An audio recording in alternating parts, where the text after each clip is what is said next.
death. It's a little chilly.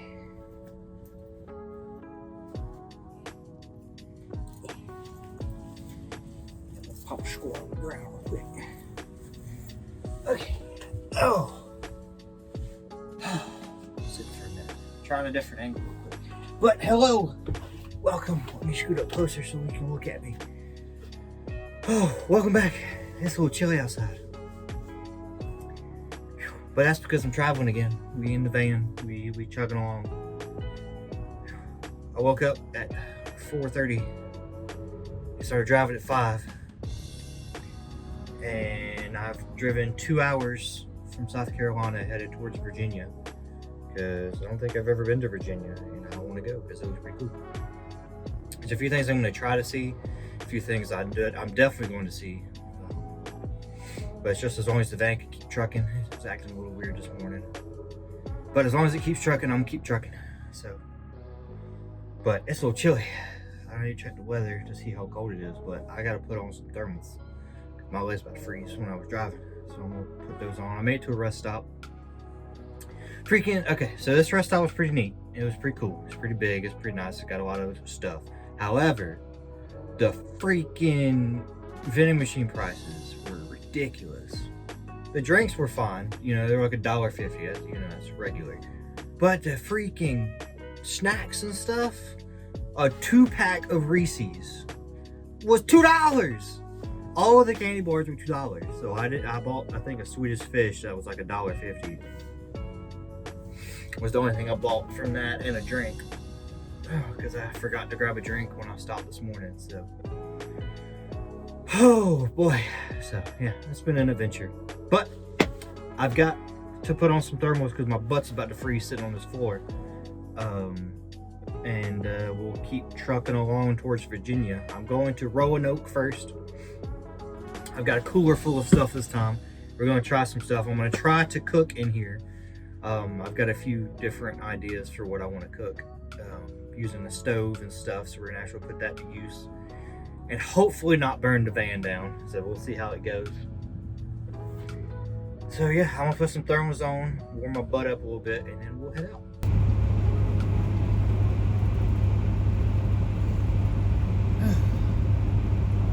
Back on the road.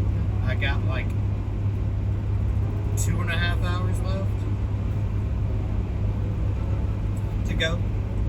Driving. I'm gonna switch the camera back to my face in a second, but I just wanted to show the road. We driving. I'm going to Roanoke first, just because Roanoke has a lot of history to it. To the front. Has a lot of history to it, and I'm a big history buff, so I like history. Learning history, and I like, experiencing history and making history, like all of things. So, but the cool thing is there's something that I'm potentially going to go do. I say potential because there's a few factors that are involved in this. One is the weather. As it's now, I have clear skies for a while, and as long as that stays true, that part will be fine. The second part that's come up recently is, I don't know why, but the van it's probably just because it's cold, but I'm not real sure. I'll have to go get it looked at when I get back to South Carolina. But in the mornings, it's a little bit of a issue to start and get going. But she's running fine now. She's been running fine for ever since I got on the highway. So there's that. The third thing is this drive.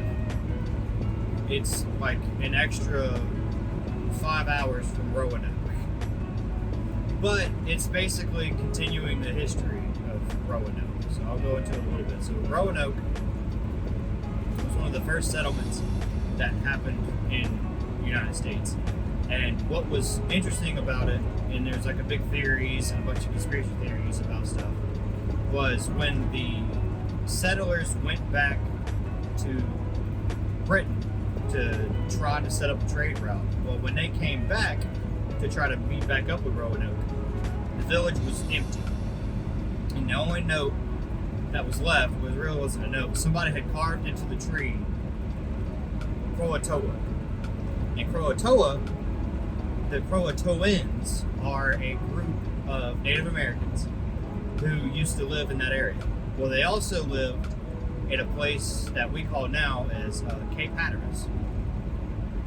So what many people think happened is Roanoke got abandoned because of the location it was at for the time.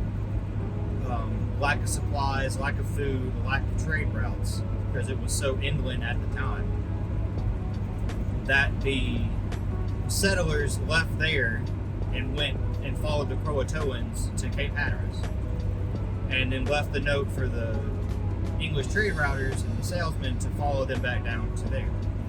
Well, they've also set up a lighthouse on Cape Hatteras. So that's the potential area where I'm thinking of going. Potentially going to, I'm definitely going to Roanoke because I'm on my way there now. But as long as the weather's fine and the van's fine, I'm going to try to go to this lighthouse. And what's cool about this lighthouse is the cape itself is on like an island. So I will basically be driving over the ocean for a little bit, basically on the shore. So my path that I have in my head is I'm going to stay in Roanoke because there's a few things I want to see in Roanoke. Excuse me.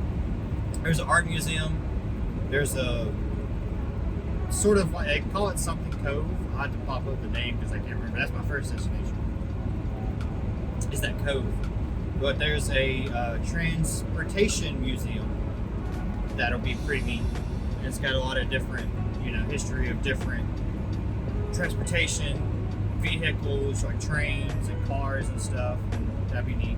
There's also an art gallery that I want to go see. It looks pretty neat. I've said neat a lot. I like the word neat. And that part, and I think there's a few other things that I have written in my notes that I don't know off the top of my head. And then after that, I'm basically going to spend a day in Roanoke, just relaxing and chilling, because I'm not going to get up there around noon at this cape and do some stuff up here, cove, hang out, take some pictures,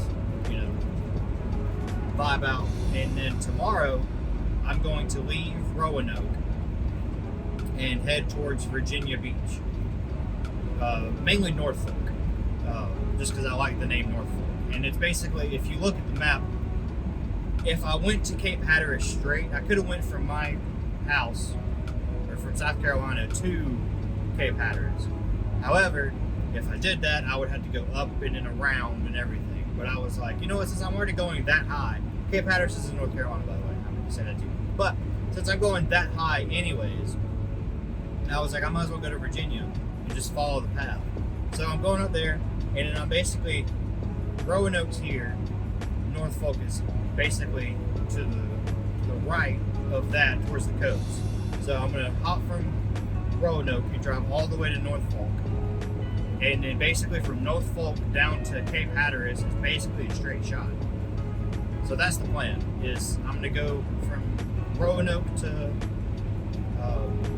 Norfolk, which is about a 4-hour drive. And then I will either continue driving, depending on when I get to Norfolk. I'll either stay in Norfolk at night, and in that morning, drive down to Cape Hatteras and drive back up. Or, if I get there early enough, which I don't think I will because it's a 4-hour drive, and then going from Norfolk to Cape Hatteras is like 3 hours. That's a 7-hour drive. So I don't know if I want to do that at one time, because I could just spend the time in Norfolk and go to Virginia Beach, which I'm thinking about doing, just chilling at Virginia Beach in Norfolk tomorrow. And then that would be, today's Thursday, so Thursday is Roanoke, Friday is Norfolk. Saturday we'll be going to Cape Hatteras, as long as everything's fine, going to Cape Hatteras, The only thing about Cape Hatteras is I will have to drive back up a little ways. Because Sunday I gotta go home because Monday is Christmas. Oh yeah, happy holidays everybody. It's the Christmas recording. It's not gonna be the Christmas episode. It's a Weathercraft episode. But this is being filmed at Christmas. So, but yeah, I gotta be back home for Christmas. It's Christmas. So I gotta look back because my exit's almost here. So that's the plan. I'll go into a little bit more detail when I stop at Roanoke. I'll point out everything and we'll look at everything. And so yeah, so that's the plotted journey so far. So here we go. Yep, that's me. You're probably wondering how I ended up in this situation. Okay, story time. I had said earlier in this video that the van was acting up. Mornings, it's a little bit of a issue to start and get going. Well, it may have stopped working on me. And so I took it to a few different, I'm out of breath. Took it to a few different mechanics. Called a few different places. None of them could get me in because it's the holidays. Because, you know, Christmas is in like 4 days. So people are going to stop working tomorrow. So had to go to a Ford dealership because it's a Ford Econoline. So I went there and they inspected it and everything. And they think it's a coil pack. And it's gonna be $500 to fix, and then about an extra $100 something because they inspected it. So I asked if I could stay in the van because I've seen some people do that, and unfortunately, he said he wouldn't mind, and it probably wouldn't have mind too much, but his manager wasn't there. It's basically like the big shot at the dealership wasn't there, so he couldn't give me a yes or no. So I booked a hotel, and now we're walking. It's a 20-minute walk to the hotel. They get a 9 a.m. shipment, the guy told me, but he's not 100% sure if it'll be on there because of the time it took me to order. So there's that. So I guess I'm gonna be chilling where I'm at. I wound up in Salem, so here's hoping that the coil pack fixes the van, and we can, if it does and it runs perfectly fine, then I'm going to go to that Lighthouse. So here's hoping. Shout out to Ford for being able to do this so close to Christmas. And I'll see you guys back when we make it to the hotel.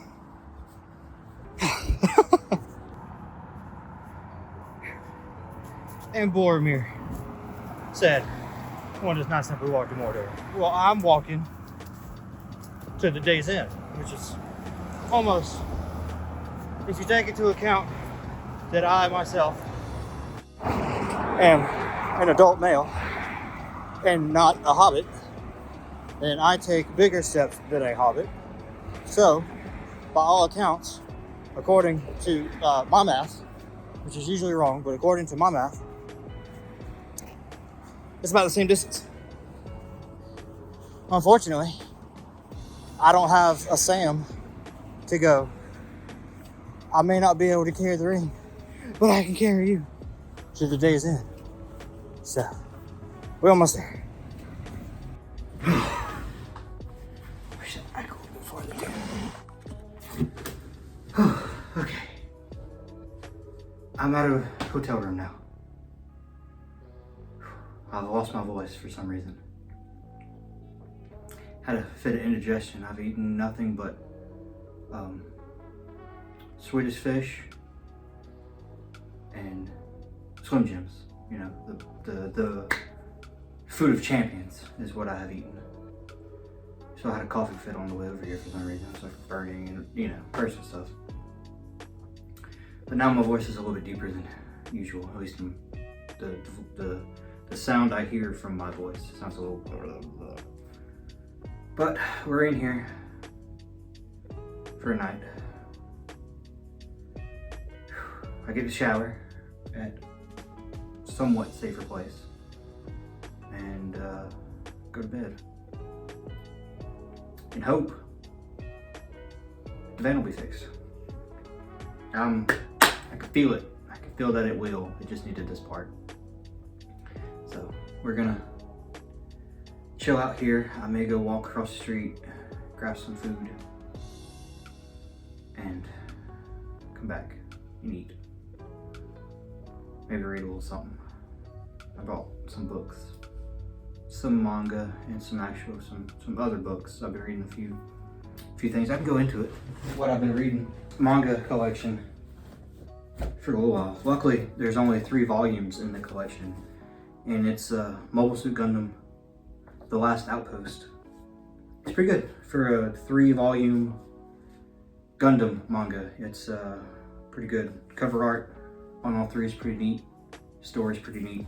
So I'll probably blitz through this in about 2 hours, maybe faster, depending on if I read all the way through or not. Okay. And then this other thing I've been reading, it's been helping a lot. I was reading it while I was at the Ford dealership in the service section.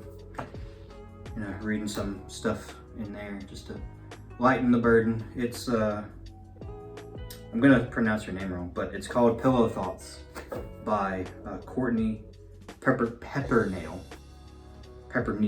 one of the two. And it's a collection of poetry. I've been into poetry a lot lately, and it's got different kinds, for different occasions. It's I want to buy the whole set of Pillow Thoughts because there's like 4 or 5 books, I think, and we've got different ones. I thought there was a chapter or a section book, but I guess not. But it's got different things. It's got, poetry for when you're missing somebody, poetry for when you need encouragement, poetry for when you're depressed, for, when you're heartbroken. That's what I like about these kind of things, because it's not, you don't have to read the entire book. It's just whatever emotion you're feeling at the moment, you can read that section. So I was reading the encouragement section, and there's another section that I probably can't talk about on YouTube. But, just because, it's worded better in the book, but we don't talk about that right now. We're happy moments. So I'll probably read those 2. Feel encouragement, This happens, things happen. Vehicles break by nature, just being a vehicle. So I'm a little beaten up about it, but, I knew it was gonna happen eventually. And the only thing I can do, I can't stress about it. The only thing I can do is accept that it happened. I crossed the first bridge. They think they found what's broken, which was the first hurdle.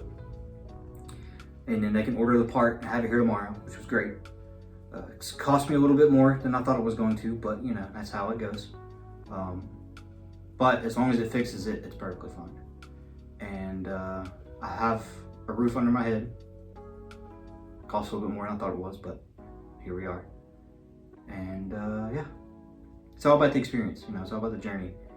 It was gonna happen eventually, it was either gonna happen on this trip to Virginia, or it was gonna happen to me at many of the states when I had, head west.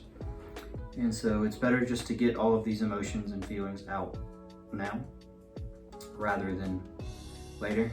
So now, it's a test, been thinking a lot about patience, and, I've been hurdling with patience and stuff. And, when you're thinking that you need patience, you get thrown things to let you be patient. You don't receive patience. You get ability. You get moments to where you're patient.